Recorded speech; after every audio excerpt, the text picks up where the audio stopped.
ကုသိုလ်တွေထဲမှာမြတ်စွာဘုရားဟောထားတဲ့ကုသိုလ်တွေဝေလာမသုတ်တံမှာဟောထားတဲ့ကုသိုလ်တွေရဲ့အဆင့်ဆင့်အကောင်းဆုံးကုသိုလ်လုပ်ကြမယ်ဆိုရင်ဘယ်ကုသိုလ်လုပ်ရမလဲလောကမှာငွေကြေးဒနာကုန်ကြတဲ့ကုသိုလ်ဟာအကောင်းဆုံးလားဘယ်ကုသိုလ်ဟာအကောင်းဆုံးလဲဒီအယောင်းဝယ်လုပ်တဲ့ပုဂ္ဂိုလ်တွေဟာချစ်တယ်လိုင်းခင်းတဲ့ကြောက်ရောင်းတဲ့လူနဲ့ပရမညာကြောက်တို့ကြောက်စိမ့်တို့ရောင်းတဲ့လူနဲ့အတူတူလေလမ်းခင်းတဲ့ကြောက်ရောင်းတဲ့ပုဂ္ဂိုလ်ကကားကြီးတွေနဲ့တိုက်ပြီးကြောက်ပုံကြီးကြီးကြီးဟိမ့်နေအောင်ပုံထားပြီးတော့ရောင်းတာဟာလောက်မှမရအကြီးကောင်းတဲ့ပရမညာကြောက်ကလေးတစ်လုံးဟာအိတ်ထောင်ထဲမှာတောင်မှအပြည့်ဖို့ထည့်ထားအဲ့ဒီပရမညာကြောက်ကလေးတစ်လုံးရောင်းတာခုနကကားအစီး20 200 300တိုက်ရတဲ့ကြောက်ပုံကြီးနဲ့ဆာလိုက်ရင်ပရမညာကြောက်လေးကတမိုးကြီးမှာတယ်စိတ်လေးတစ်ပွင့်ကတမိုးကြီးမှာကြောက်ပုံကြီးကတမိုးမရှိဘူးကုသိုလ်မှလည်းပဲအဲ့ဒီလိုသဘောထားနော်ဘယ်ကုသိုလ်ကအသေးစားဘယ်ကုသိုလ်ကအထီးစားရလိုက်တဲ့အခါမှာအကျိုးအမြတ်ဆိုကြပြချနာမှုရှိတယ်အဲ့ဒါကိုမြတ်စွာဘုရားဝေလာမသုတ်တံမှာဟောတာရှိတယ်ငွေကြေးဒနာအကုန်ကြခံပြီးတော့လုပ်တဲ့ကုသိုလ်တွေထဲမှာတဲ့စတုတ္တိတာတန်ခါအရက်လေးမျက်နှာမှာအပိတ်ပင်တားဆီးမရှိကြွလာနိုင်တဲ့တန်ခါတွေကိုရည်ညွှန်းပြီးတော့တန်ခိကကြောင့်အဆောက်အဦတစ်ခုဆောက်လှူတယ်ငွေကြေးဒနာအကုန်ကြခံပြီးတော့ဆောက်လှူတဲ့အကြောင်းအလှူဟာငွေကြေးဒနာကုန်တဲ့အထဲမှာတော့အကောင်းဆုံးကုသိုလ်လို့ပြောတယ်နော်ဆွမ်းလှူတဲ့ကုသိုလ်ရှိတယ်သင်္ကန်းလှူတဲ့ကုသိုလ်ရှိတယ်ဆေးလှူတဲ့ကုသိုလ်ရှိတယ်တန်ခါတွေကိုရည်ညွှန်းပြီးတော့ဆောက်လုပ်တဲ့အကြောင်းအလှူရှိတယ်အဲ့ထက်ပဲဆွမ်းသင်္ကန်းကြောင်းလို့ဆိုတဲ့ကုသိုလ်တွေထဲမှာကြောင်းလှူတဲ့ကုသိုလ်ဟာအကောင်းဆုံးဘာကြောင့်အကောင်းဆုံးလို့ပြောရတယ်လဲတတိယတိုင်းကုသိုလ်တွေတိုးနိုင်တယ်ထာဝရကုသိုလ်မျိုးဖြစ်လို့ကောင်းတယ်လို့ပြောတယ်ဆွမ်းဆိုတာထမင်းအသက်9ရက်ပဲဒါတော့မှမနေ့ကပ်ပြီးနေတဲ့စားနောက်တည့်ရက်မရှိတော့သင်္ကန်းဆိုတာ3လေးလာပဲစိတ်ဆိုတာယောဂဝေဒနာရှိမှလိုအပ်တာအဲ့တော့ကြံတဲ့ဆွမ်းသင်္ကန်းဆေးတို့ဟာတခဏလေးပဲထာဝရလိုအပ်ချက်လည်းမဟုတ်ဘူးကျောင်းဆိုတာကြတော့အနှစ်50အနှစ်100ဟောလို့ဆောက်ဦးကြီးထဲမှာအခုပဲကြည့်ဒီသိမ့်ဓမ္မယုံကြီးထဲမှာအေးချမ်းချမ်းတရားနာနိုင်ခွင့်ရှိတာဘယ်သူကနေပြီးတော့ဆောက်ရှောက်ကားွယ်ပေးထားတော့ဆိုဒီအဆောက်အဦကြီးကကိုယ်အကျိုးပြုတာအပြစ်မဲ့မှာဆိုရင်အေးမယ်တို့မို့နေပူမယ်ဒီလိုမနေနိုင်ဘူးအဲ့တော့နေပူရင်ပူမယ်အေးရင်အေးမယ်လေတိုက်ရင်တိုက်မယ်ဟောအဆောက်အဦထဲကျတော့ပို့ပြီးတော့ချမ်းသာလေလုံးမိုးလုံးအနေထားတစ်ခုဒါဘယ်သူကအကျိုးပြုဒီเจ้าကအကျိုးပြုအဆောက်အဦကအကျိုးပြုနေတာသူတွေကိုဒါကိုဥပနိဒေယပစ္စယောလို့ခေါ်တာနော်ဥပနိဒေယပစ္စယောလူချင်းသာကျေးဇူးပြုတယ်လို့အမတ်တမဲ့ထင်ကောင်းထင်နေတယ်အဆောက်အဦကကိုယ့်ကိုကျေးဇူးပြုထားတာအဆောက်အဦကခုချိန်မှာကျေးဇူးပြုထားတယ်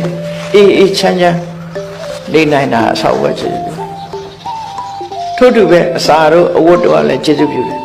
အဲ့တည်းမဲ့ကျေးဇူးပြုတဲ့ထဲမှာအဆောက်အဦရဲ့ကျေးဇူးပြုမှုကပို့ပြီးတော့ကြီးမားတယ်ဒါကြောင့်ကျောင်းအလှူဟာအကောင်းဆုံးလို့တို့မြတ်စွာဘုရားဟော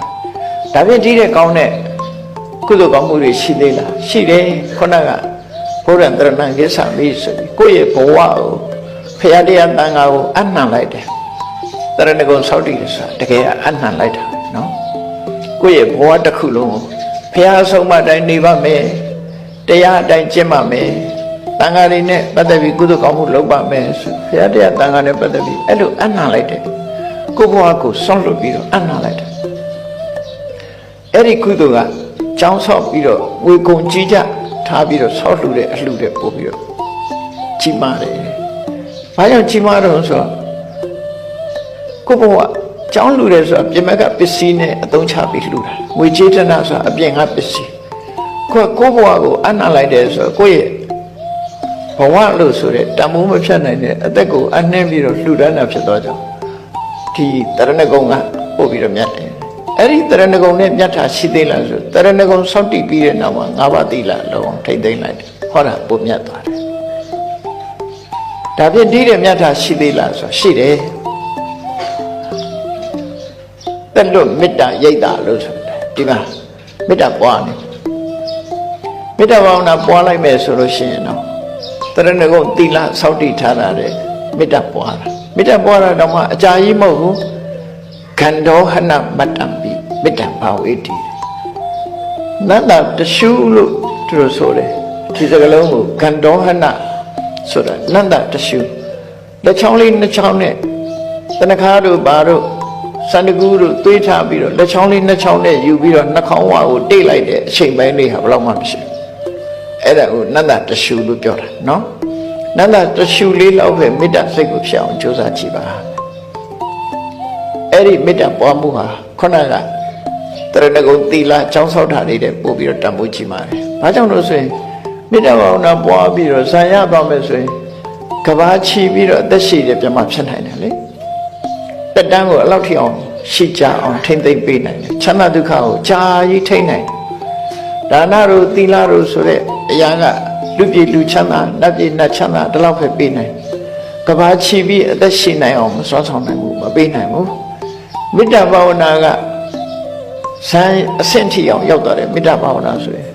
ကဘာချီပြီးတော့အသက်ရှိတဲ့ပြမအနေထားချမ်းသာဒုက္ခတွေအောင်ပေးနိုင်တယ်ဆိုသူ့ရဲ့စွမ်းအားပို့ပြီးတော့ချီမာတယ်ဒါဖြင့်မေတ္တာဘာဝနာ